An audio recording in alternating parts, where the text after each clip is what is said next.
Hello friends, are you suffering from knee or shoulder injury, pain, instability, clicking sound, locking or dislocation of the joint?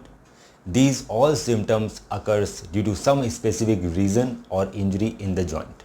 It is very important to find out why these symptoms are happening and why you are experiencing pain or these kind of issues. If we ignore these symptoms, then the symptoms can become irreparable in the future. It can progress to more severe stages and you might land up in surgery. So today in this video we are going to discuss in detail about why these symptoms are happening in the joint, why you are suffering from these, and what are the best ways to prevent and to cure these symptoms so that you don't land up in surgeries and you lead a pain-free life. Do ask me a lot of questions in the comments so that we can help you out and solve your issues. This is our knee joint. This is the upper bone femur. This is the lower bone tibia. We have a thick layer of cartilage over each and every joint. This layer of cartilage makes the joint smooth and it functions painlessly. Then we have two meniscus. As you can see here, there are two meniscus inside the knee joint.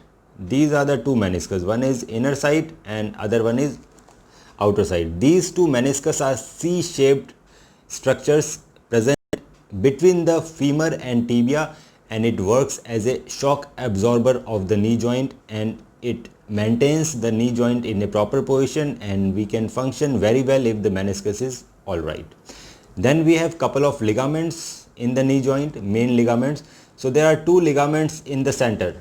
As you can see, this one is ACL, anterior cruciate ligament. Another ligament is this one. This one is PCL. This is posterior cruciate ligament. Then we have two other ligaments. This is lateral collateral ligament on the outer side of the knee and the medial collateral ligament in the inner side of the knee. These ligaments provides the stability to the knee. When these ligaments are fine, then we can function very well and we don't have any kind of instability or loss of confidence in the knee. Knee pain occurs due to damage in the cartilage. As you can see in this model, there is a damage in the cartilage and damage in the meniscus. Knee locking occurs when there is a damage in the meniscus. Knee instability happens when there is a damage in the ligaments of the knee, like anterior cruciate ligament, posterior cruciate ligament. This is our shoulder joint. The shoulder joint is surrounded by a group of muscles known as rotator cuff. It provides the stability to the shoulder and initiate the movements of the shoulder joint. If we are experiencing shoulder pain, it might be due to the shoulder cartilage damage or might be due to some damage in the rotator cuff tendons like tendinitis or partial tear.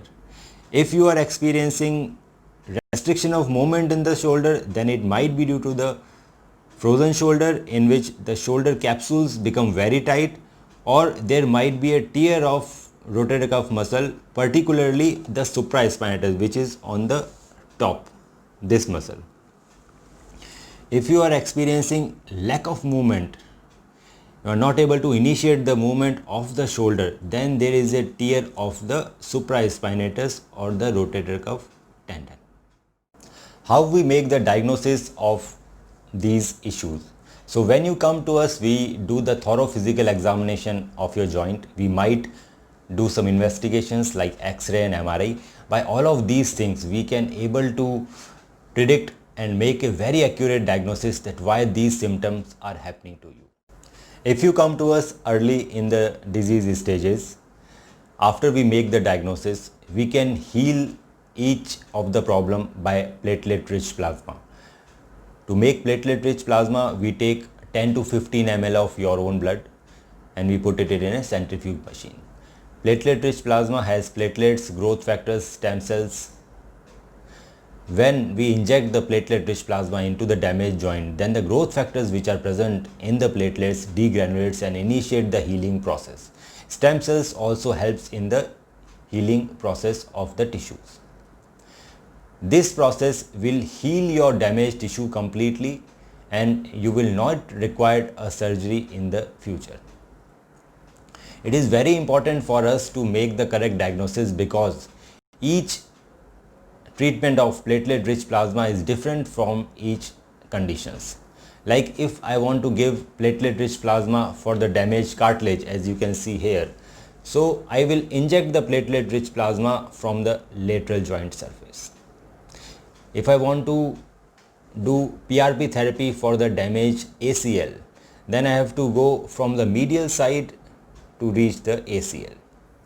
If I need to do the platelet-rich plasma therapy for a damaged meniscus, then I have to go from the sides depending upon which meniscus is torn.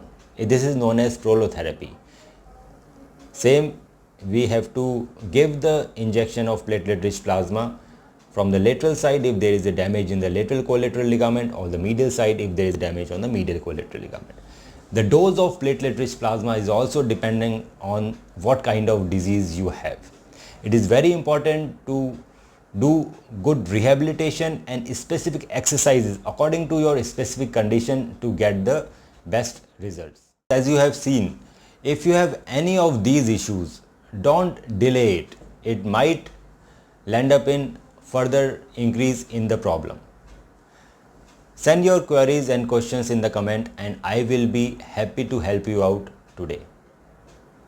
If you like this video, then do like and subscribe the channel, and do reach out immediately if you have any of these issues so that we can make the correct diagnosis and we can start your healing journey. Avoid surgeries and have a pain-free life. Thank you.